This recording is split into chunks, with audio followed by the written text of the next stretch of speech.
concernant la saison de cure aux Aubonnes, donc vous n'allez pas pouvoir ouvrir, l'établissement ne va pas pouvoir ouvrir. Expliquez-nous un petit peu.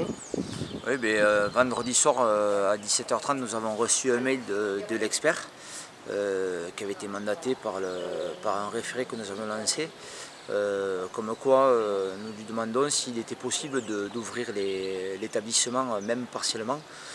Et lui, de par sa mission qui avait été demandée, c'était trop court pour répondre dans un délai, puisqu'il a reçu que des éléments au mois de février sur des images 3D. Donc lui était en train de faire une analyse contradictoire. Et de ce fait du délai trop court, il ne pouvait pas donner un rendu. Donc il nous a demandé et il nous préconise de repousser à une date ultérieure, même l'ouverture partielle de l'établissement. Donc pour nous aujourd'hui, il y a un écrit de ce fait-là. Je ne prendrai pas le risque de mettre des gens à l'intérieur s'il y a un risque, que ce soit et pour les curistes et pour les salariés de Val-Vital. C'est un gros coup dur pour la commune?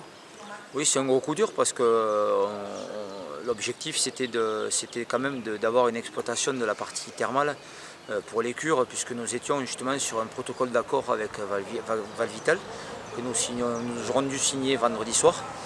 Mais le fait que l'on ne puisse pas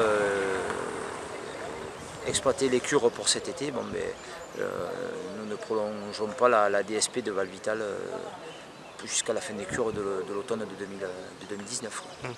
Pour les commerces, pour les loueurs aussi, ça risque d'être compliqué. Vous espérez que malgré tout les curistes, une certaine partie des curistes puissent rester sur les Aubonnes et puis aller ailleurs pour la cure? Voilà, donc on peut limiter un peu le choc sur les commerces, en espérant qu'ils restent sur la vallée.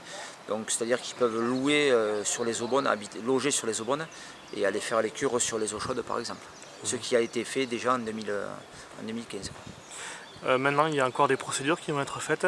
Vous nous avez dit, mais il y a des choses qui vont être inestimables, notamment au niveau de la perte de l'image de la commune. Vous craignez beaucoup qu'en termes de publicité, ça puisse être vraiment préjudiciable? Oui, c'est préjudiciable parce qu'aujourd'hui, pour nous, on parle des Aubonnes que sur cet aspect bulle qui ne sort pas, qui ne sort pas de terre. Donc ce projet qui a été lancé par l'ancienne municipalité en 2014, c'est nous qui en subissons toutes les conséquences.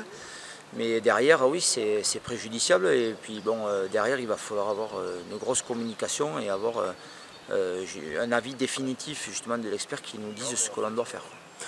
Dernière question, objectif, ça sera l'ouverture pour 2020? Tout à fait, donc le fait d'avoir une fermeture de l'établissement là va nous permettre de travailler assez rapidement dès qu'on a le rendu pour faire les travaux et avoir une définition que ce soit fini pour l'ouverture du printemps de 2020.